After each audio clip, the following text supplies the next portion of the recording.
ನಮಸ್ಕಾರ ಕರ್ನಾಟಕದ ಸಮಸ್ತ ಜನತೆಗೆ ಸ್ನೇಹಿತರೆ, ಮತ್ತೊಂದು ಗೃಹಲಕ್ಷ್ಮಿ ಅಪ್ಡೇಟ್ಗೆ ಎಲ್ಲರಿಗೂ ಸ್ವಾಗತ. ಇವತ್ತಿನ ಈ ಒಂದು ವಿಡಿಯೋದಲ್ಲಿ ಗೃಹಲಕ್ಷ್ಮಿ 8ನೇ ಕಂತಿನ ಹಣ ಇದೇ ಏಪ್ರಿಲ್ 12ರಂದು ರಾಜ್ಯಾದ್ಯಂತ ಎಲ್ಲ ಮಹಿಳೆಯರ ಖಾತೆಗೆ ಗೃಹಲಕ್ಷ್ಮಿ 8ನೇ ಕಂತಿನ ಹಣವು ಜಮಾವಾಗಿದ್ದು, ಹಾಗೆಯೇ ಮತ್ತು ಇನ್ನಿತರ ಮಹಿಳೆಯರ ಖಾತೆಗೆ ಗೃಹಲಕ್ಷ್ಮಿ 8ನೇ ಕಂತಿನ ಹಣ ನಮ್ಮ ಖಾತೆಗೆ ಬಂದಿಲ್ಲ ಎಂದು ಹಲವಾರು ಜನರು ಪ್ರಶ್ನೆಯನ್ನು ಕೇಳುತ್ತಿದ್ದಾರೆ. ನಿಮ್ಮ ಖಾತೆಗೆ ಹಣ ಜಮಾ ಆಗದೇ ಇರಲು ಇಲ್ಲಿವೆ ಕೆಲವಷ್ಟು ಕಾರಣಗಳು. ಈ ಕಾರಣಗಳು ನಿಮ್ಮ ಖಾತೆಯಲ್ಲಿ ಇದ್ದರೆ ನಿಮಗೆ ಯಾವುದೇ ಕಂತಿನ ಹಣವೂ ಕೂಡ ಬಂದಿರುವುದಿಲ್ಲ. ಕೆಲವರಿಗೆ 5, 6 ಮತ್ತು ಕೆಲವಷ್ಟು ಕಂತಿನ ಹಣ ಬಂದು ಒಂದಿಷ್ಟು ಕಂತಿನ ಹಣ ಬಂದಿರುವುದಿಲ್ಲ. ಅಂಥವರಿಗೂ ಈ ಕಾರಣಗಳು ಅನ್ವಯವಾಗುತ್ತವೆ. ಈ ಕಾರಣಗಳು ನಿಮ್ಮ ಖಾತೆಯಲ್ಲಿ ಇದ್ದರೆ ತಕ್ಷಣ ಪರಿಶೀಲನೆ ನಡೆಸಿ ಅವುಗಳನ್ನ ಸರಿಪಡಿಸಿ ನಿಮ್ಮ ಖಾತೆಗೆ ಗೃಹಲಕ್ಷ್ಮಿ ಪೆಂಡಿಂಗ್ ಹಣ ಮತ್ತು ಇನ್ನುಳಿದ ಮುಂದಿನ ಕಂತಿನ ಹಣಗಳು ಬರುವಂತೆ ಮಾಡಿಕೊಳ್ಳಬಹುದಾಗಿದೆ. ಆ ಸಮಸ್ಯೆಗಳು ಯಾವುವು ಎಂದು ಈ ವಿಡಿಯೋದಲ್ಲಿ ಸಂಪೂರ್ಣವಾಗಿ ತಿಳಿಸಲಾಗಿದೆ. ಆದ್ದರಿಂದ ಈ ವಿಡಿಯೋನ ಸಂಪೂರ್ಣವಾಗಿ ನೋಡಿಕೊಳ್ಳಿ. ಅದೇ ಥರನಾಗಿ ನಮ್ಮ ಚಾನಲ್ಗೆ ಯಾರಾದರೂ ಹೊಸದಾಗಿ ನೋಡ್ತಾ ಇದ್ದರೆ ಸಬ್ಸ್ಕ್ರೈಬ್ ಮಾಡೋದ್ರ ಜೊತೆಗೆ ಮತ್ತೆ ಮುಂದಿನ ಅಪ್ಡೇಟ್ಸ್ಗಳಿಗಾಗಿ ಬೆಲ್ ಐಕಾನ್ ಆಲ್ಗೆ ಇಟ್ಟು ಮತ್ತೆ ಈ ವಿಡಿಯೋಗೊಂದು ಲೈಕ್ ಮಾಡಿ. ಸ್ನೇಹಿತರೆ, ಗೃಹಲಕ್ಷ್ಮಿ ಯೋಜನೆ ಎಂದರೆ ಕಾಂಗ್ರೆಸ್ನ 5 ಗ್ಯಾರಂಟಿಯಲ್ಲಿ ಮುಖ್ಯ ಪಾತ್ರವನ್ನು ವಹಿಸುವಂಥ ಒಂದು ಯೋಜನೆ ಆಗಿದೆ.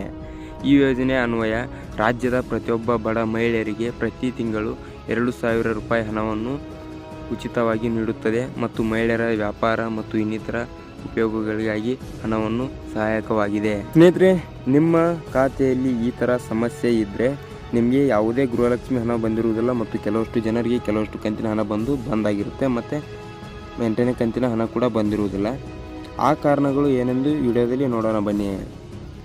ಮೊದಲನೇದಾಗಿ, ಕುಟುಂಬದ ಮುಖ್ಯಸ್ಥರ ಆಧಾರ್ ಕಾರ್ಡನ್ನು ಅಪ್ಡೇಟ್ ಮಾಡಿಸದೇ ಇರುವುದು ಮತ್ತು ಕುಟುಂಬದ ಮುಖ್ಯಸ್ಥರ ಪಂಡಿತರ ಚೀಟಿಗೆ ಬ್ಯಾಂಕ್ ಖಾತೆ ಮತ್ತು ಆಧಾರ್ ಕಾರ್ಡನ್ನು ಲಿಂಕ್ ಮಾಡಿಸದಿರುವುದು ಕಾರಣ. ಕುಟುಂಬದ ಮುಖ್ಯಸ್ಥರ ಒಂದು ಆಧಾರ್ ಕಾರ್ಡ್ಗೆ ಮೊಬೈಲ್ ಸಂಖ್ಯೆಯೂ ಲಿಂಕ್ ಆಗದೇ ಇರುವುದು ಸಮಸ್ಯೆ. ಮುಖ್ಯಸ್ಥರ ಆಧಾರ್ ಕಾರ್ಡ್ನೊಂದಿಗೆ ಬ್ಯಾಂಕ್ ಖಾತೆಯು ಲಿಂಕ್ ಆಗದೇ ಇರುವುದು ಮತ್ತು ನಿಮ್ಮ ಕುಟುಂಬದಲ್ಲಿ ಯಾರಾದರೂ ಮರಣ ಹೊಂದಿದ್ದರೆ ಅಥವಾ ಮದುವೆಯಾಗಿ ಮನೆಯನ್ನು ಬಿಟ್ಟು ಹೋಗಿದ್ದರೆ ಅಂಥವರನ್ನು ನಿಮ್ಮ ಕಾರ್ಡ್ನಿಂದ ಹೊರಗಡೆ ಹಾಕೋದೇ ಇರಬಹುದು. ಈ ಮೇಲಿನ ಎಲ್ಲ ಸಮಸ್ಯೆಗಳು ನಿಮ್ಮ ಖಾತೆಯಲ್ಲಿ ಇದ್ದರೆ ಇವುಗಳನ್ನ ತಕ್ಷಣ ಸರಿಪಡಿಸಿಕೊಂಡು ನಂತರದಲ್ಲಿ ನಿಮ್ಮ ಖಾತೆಗೆ ಗೃಹಲಕ್ಷ್ಮಿ 8ನೇ ಕಂತಿನ ಹಣ ಆಗಿರ್ಬೋದು ಮತ್ತು ಪೆಂಡಿಂಗ್ ಹಣ ಆಗಿರ್ಬೋದು, ಇನ್ನಿತರ ಕಂತಿನ ಹಣ ಬಂದಿರದೇ ಇದ್ದರೆ ಆ ಕಂತಿನ ಹಣ ಕೂಡ ನಿಮಗೆ ಈ ಸಮಸ್ಯೆಗಳನ್ನು ಪರಿಹರಿಸಿಕೊಂಡರೆ ಎಲ್ಲ ಕಂತಿನ ಹಣ ಒಮ್ಮೆ ಜಮಾ ಆಗುತ್ತೆ ಮತ್ತು ಗೃಹಲಕ್ಷ್ಮಿ ಕಂತಿನ ಮುಂದಿನ ಹಣಗಳು ಸಹ ಜಮಾ ಆಗುತ್ತವೆ. ಸ್ನೇಹಿತರೆ, ಇದಾಗಿತ್ತು ಇವತ್ತಿನ ವಿಡಿಯೋ. ಮತ್ತೆ ಮುಂದಿನ ವಿಡಿಯೋದಲ್ಲಿ ಗೃಹಲಕ್ಷ್ಮಿ ಅಪ್ಡೇಟ್ಸ್ ಒಂದಿಗೆ ಸಿಗೋಣ. ಅಲ್ಲಿ ತನಕ ವಿಡಿಯೋ ನೋಡ್ತಾ ಇರಿ ಮತ್ತು ನಮ್ಮ ಚಾನಲ್ಗೆ ಸಬ್ಸ್ಕ್ರೈಬ್ ಆಗಿ ಬೆಲ್ ಐಕಾನ್ ಆಲ್ಗೆ ಇಟ್ಕೊಳ್ಳಿ.